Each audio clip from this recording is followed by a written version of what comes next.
শিয়াল একদিন বাঘকে নিমন্ত্রণ করল, কিন্তু তার জন্য খাবার কিছুই রাখলো না।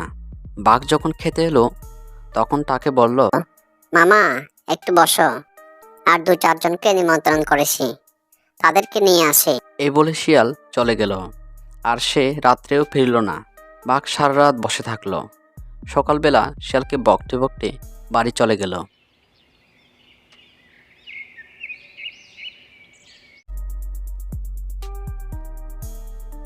তারপর একদিন বাঘ শিয়ালকে নিমন্ত্রণ করলো। শিয়ালের তাকে খেতে দিল মস্ত বড় বড় হাড়, আর এক একটা লোহার মতো শক্ত। শিয়াল বেচারার 4টে দাঁত ভেঙে গেল, তবুও সে হাড়ের একটু চিবিয়ে ভাঙতে পারল না। বাঘ ওইরকম হাড় খেতে খুব ভালোবাসে। সে মনের সুখে পেট ভরে হাড় চিবিয়ে খেলো আর বলল, কিরে বাঘনে, পেট ভরলো তো? শিয়াল হাসতে হাসতে বলল, হ্যাঁ মামা, আমার বাড়িতে তোমার যেমন পেট ভরেছিল, তোমার বাড়িতেও আমার তেমনি পেট ভরেছে। মনে মনে কিন্তু তার খুব রাগ হলো। এই মনে করে শিয়াল সে দেশ ছেড়ে আরেক দেশে চলে যান। সে নতুন দেশে অনেক আখের ক্ষেত ছিল। শিয়াল সেই আখের ক্ষেতে থাকতো আর খুব করে আখ খেত। যা খেতে পারতো না ভেঙে রেখে দিত। চাষিরা বলল, ও এমন করে আমাদের আখ কোন দুষ্ট শিয়াল ভেঙে রেখে দেয়, বেটাকে এর সাজা দিতে হবে। এ বলে তারা ক্ষেতের পাশে একটা ফাঁদ তৈরি করলো। তারপর দিন এসে বাঘকে গিয়ে বলল, মামা, একটি বড় নিমন্ত্রণ তো এসেছে, রাজার ছেলের বিয়ে। সেখানে আমি গান গাইবো আর তুমি বাজাবে। আর যা খাবো না তার তো কথাই নেই। তারা পালকি পাতিয়েছে, যাবে মামা? বাঘ তখন বলল, তা আর যাব না। এমন নিমন্ত্রণ কি সারতে আসে? আবার তারা পালকিও পাতিয়েছে। ওরা দেখে বাঘ বলল, খালি পালকি পাতিয়েছে, বেয়ারা পাধায়নি যে। শিয়াল বলল, আমরা ওতে বসলেই বেয়ারা আসবে এখন। বাঘ বলল। পালকির যে দান্দা নেই, বেয়ারারে কি করে বইবে? শিয়াল বলল। দান্দা তারা সঙ্গে আনবে।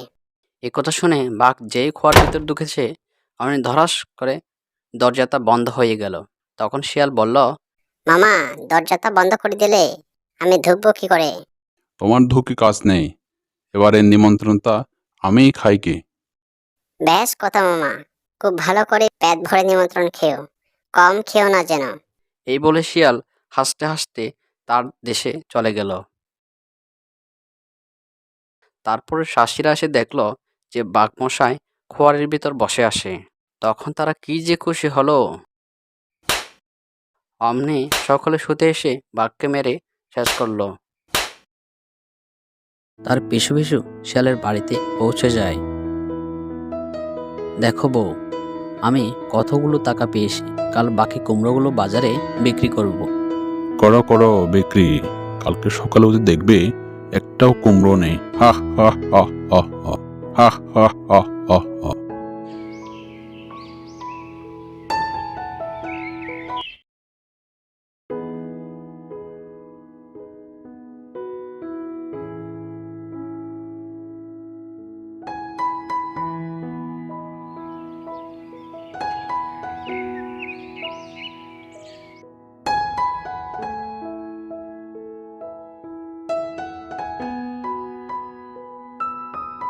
হায় হায়, আমার একই সর্বনাশ হয়ে গেল। নিশ্চয় বাকমা চুরি করে নিয়ে গেছে। চিন্তা করো না গো, আমরা আবার কুমড়ো চাষ করব।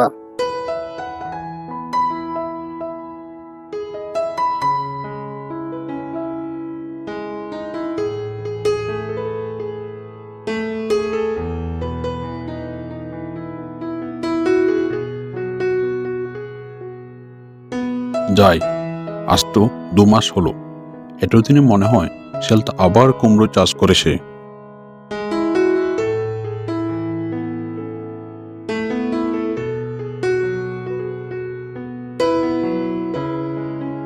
আরে বাহ, একটু দেখছি কত সুন্দর সুন্দর কুমড়ো।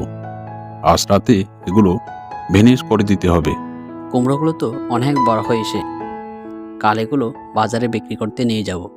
কিন্তু বাঘমামা যদি আবার এগুলো চুরি করে নিয়ে যায়, তখন কি হবে? একটা কাজ করি, চালের উপর কাঁথা রেখে দিই, তারপরে বুঝবে কত দানে কত চাল।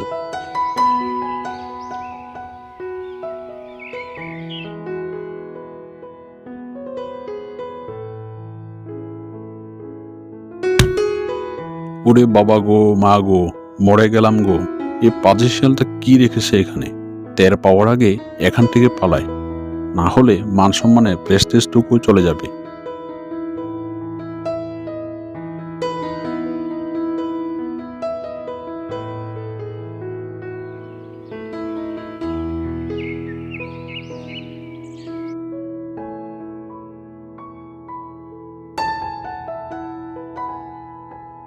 আহ